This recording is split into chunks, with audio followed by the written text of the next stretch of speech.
यह महीना भारत के लिए ना बहुत ही बिजी रहा है। इतनी सारी चीजें हुई है कि हर एक टॉपिक पर अपना अलग वीडियो बन सकता है।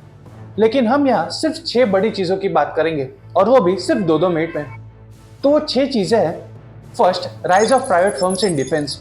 कैसे इंडिया के मिसाइल्स के लिए भी अब डिफेंस प्राइवेटाइज किया जा रहा है। सेकंड, पाकिस्तान बलूचिस्तान प्रॉब्लम और कैसे भारत इसमें अपना रोल प्ले करने वाला है। थर्ड, इजराइल का make in India defence plan. Fourth, Japan defence upgradation और कैसे भारत इसमें एक की रोल प्ले करने वाला है। Fifth, India's bid for 2028-29 UNSC seat और उसके पीछे की जियोपॉलिटिकल स्ट्रेटेजी। और finally sixth, India's first hydrogen train और वो कैसे ग्लोबल लेवल पर हमारा फ्यूचर बदलेगी। अब ये सब चीजें ना कंप्लीटली अनरिलेटेड है, लेकिन इनका एक कनेक्शन भी है जो हम एंड में देखेंगे। For now let's read between the lines.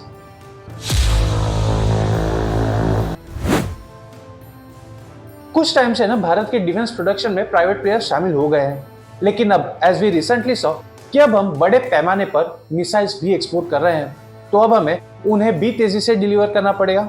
Which is why सरकार मिसाइल मैन्युफैक्चरिंग में भी प्राइवेट प्लेयर्स की एंट्री प्लान कर रही है। नए डिफेंस एक्विजिशन प्रोसीजर 2026 के अंडर अब सरकारी फर्म भारत डायनामिक्स लिमिटेड की मोनोपोली खत्म होगी और टाटा, अदानी डिफेंस, महिंद्रा और भारत फोर्ज जैसी प्राइवेट कंपनीज देश के लिए मिसाइल्स बनाएंगी। इसकी शुरुआत air to air Astram mark 2 missile और प्रलय बैलिस्टिक मिसाइल जैसे वेपन से होने वाली है। अब मिसाइल मैन्युफैक्चरिंग को भी प्राइवेटाइज करने के पीछे ना 2 बड़े रीजंस है। पहला है, हमें वॉर टाइम में बड़े स्टॉक की जरूरत होगी। अभी दुनिया का जो हाल चल रहा है वो देख के पता चल जाता है कि हमें वॉर जीतने के लिए मिसाइल्स की बड़ी क्वांटिटी लगेगी। और जैसे हमारे पड़ोसी दुश्मन देश है और जैसी हमारी सरकारी फर्म्स की मैन्युफैक्चरिंग स्पीड है, हमें डिफेंस में प्राइवेट फर्म्स की जरूरत तो थी ही। दूसरा, हम जिस स्पीड से अपने डिफेंस एक्सपोर्ट्स बढ़ा रहे हैं, अगेन सरकारी फर्म्स उस स्पीड से मैन्युफैक्चर नहीं कर पाती। और जब इतने सारे देश like Philippines, Indonesia, UAE, Armenia, Vietnam और भी कई देश है वो हमारे वेपन्स खरीद रहे हैं, तो प्राइवेट फर्म्स ही सप्लाई और डिमांड को मैच कर सकेंगी। पाकिस्तान फिर से एक हिस्टोरिक इंटरनल क्राइसिस से गुजर रहा है और इस बार उनका सबसे बड़ा नाइटमेयर है एक free and independent Balochistan. Area के हिसाब से पाकिस्तान का सबसे बड़ा हिस्सा एंड इवन रिसोर्सेज के मामले में देखें तो ये रीजन गैस, गोल्ड और कॉपर जैसे नेचुरल रिसोर्सेज से भरा पड़ा है। लेकिन फिर भी आज ये इलाका सबसे गरीब और पिछड़ा तो है ही, लेकिन एक वॉर जोन भी बन चुका है। हमें पता है कि पाकिस्तान की इलीगल एंक्रोचमेंट की आदत रही है और उन्होंने यहां भी वही किया है। इंडिपेंडेंस के बाद 1948 में पाकिस्तान ने कलाट के नवाब पर प्रेशर बनाकर बलूचिस्तान का फोर्सफुल एक्सपांशन किया। तब से लेकर आज तक बलोच लोग खुद को पाकिस्तान का पार्ट नहीं मानते। आज बलूची लोगों का कहना है कि पाकिस्तान उनकी दौलत लूट रहा है और उन्हें बदले में सिर्फ और सिर्फ गरीबी मिल रही है, which we all know is true. Not just that, आज पाकिस्तानी मिलिट्री बलूचिस्तान के पीसफुल एक्टिविस्ट को जेल में तो डाल ही रही है और तो और हजारों युवाओं को गायब भी कर रही है।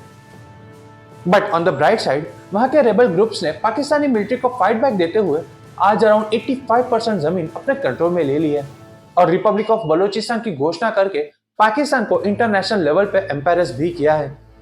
हाँ, ये अलग बात है कि पाकिस्तान को किसी भी बात की शर्म नहीं आती, बट स्टिल। एनीवेज, आज भारत का बिना कोई वॉर लड़े दुश्मन को कमजोर करना ही हमारी सबसे बड़ी जीत है।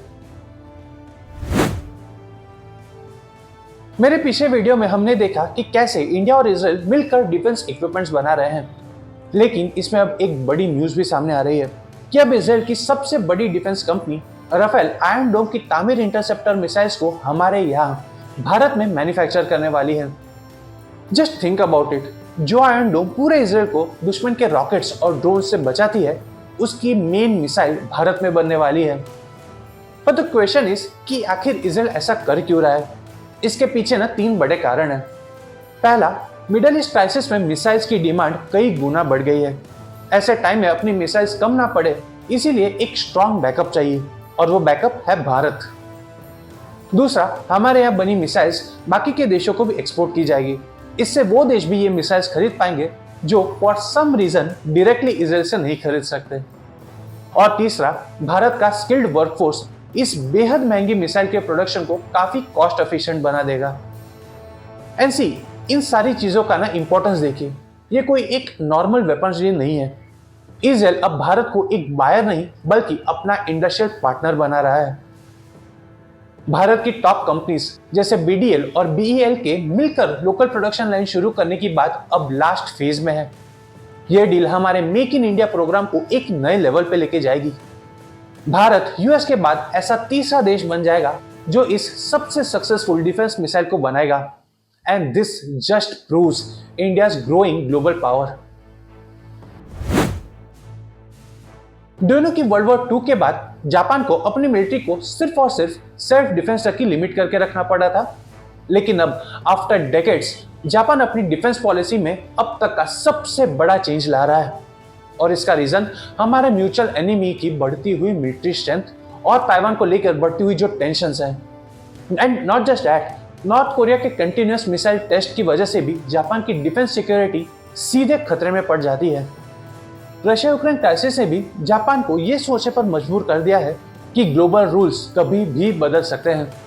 और वेस्ट एशिया क्राइसिस है उन्हें यह भी समझा दिया है कि वो उनके सबसे बड़े डिफेंस पार्टनर के सपोर्ट के भरोसे नहीं रह सकते, क्योंकि वो सपोर्ट अंकल सैम के मूड स्विंग्स पे डिपेंड करता है। सो दे नो कि in case of crisis India won't just be the first responder but also the only reliable strong partner they can depend on. आज जापान अपने defence budget को GDP के 2% तक बढ़ा रहा है, जो इसे दुनिया का तीसरा सबसे बड़ा डिफेंस बजट बना देगा।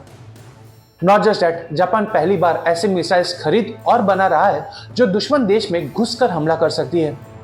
और जापान जो अपनी शांति वाली पॉलिसी बदल रहा है ना, उसका एक बड़ा फायदा भारत को होने वाला है। जापान अब अपनी लीथल वेपन्स या टेक्नोलॉजी भारत को दे सकता है। लाइक अभी जो हमें जापान का यूनिकॉर्न सिस्टम मिला है, ये एक ऐसा स्टेल्थ एंटीना है जो दुश्मन के रडार को चकमा दे सकता है। नॉट जस्ट दैट, जापान ने तो अब मेक इन इंडिया के अंडर अपने मोगामी क्लास फ्रिगेट्स को भी को प्रोड्यूस करने की ऑफर रखी है। और हम ऐसे ही आगे भी फ्यूचर में इंडिया और जापान के बीच डिफेंस कॉपरेशन बढ़ते हुए देखेंगे। यूएन सिक्योरिटी काउंसिल की 2028-29 की नॉन परमानेंट सीट के लिए भारत ने ऑफिशियली अपना कैंपेन लॉन्च कर दिया है।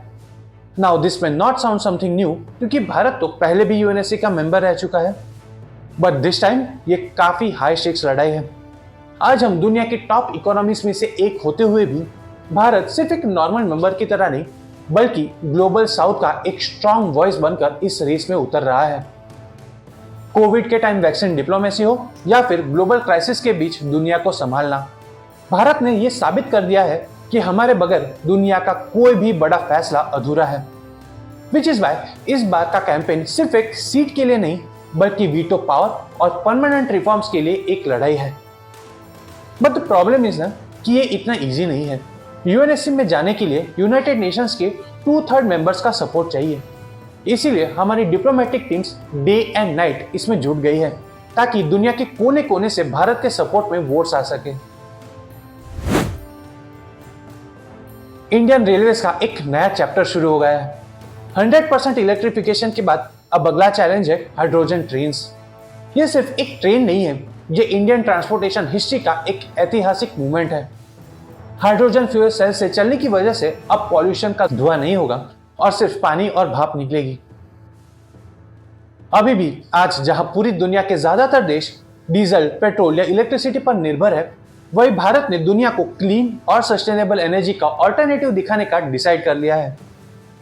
ऐसी ये सारी चीजें ना अलग अलग फील्ड से आती हैं और इनका इम्पैक्ट भी अलग अलग है, लेकिन एक चीज जो ये प्रूव करती है वो ये है कि चाहे भारत का डिफेंस सेक्टर हो, इंफ्रास्ट्रक्चर डेवलपमेंट हो, टेक्नोलॉजिकल एडवांसमेंट्स, जियोपॉलिटिकल एम्बिशंस या इवन किसी और सेक्टर की बात क्यों ना हो, इंडियाज राइज इज अनस्टॉपेबल।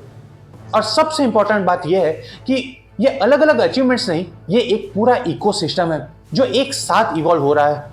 और इसी इकोसिस्टम की वजह से भारत सिर्फ डेवलप नहीं करेगा बल्कि आने वाले सालों में दुनिया के लीडिंग सुपर पावर्स की लिस्ट में अपनी जगह भी बनाएगा।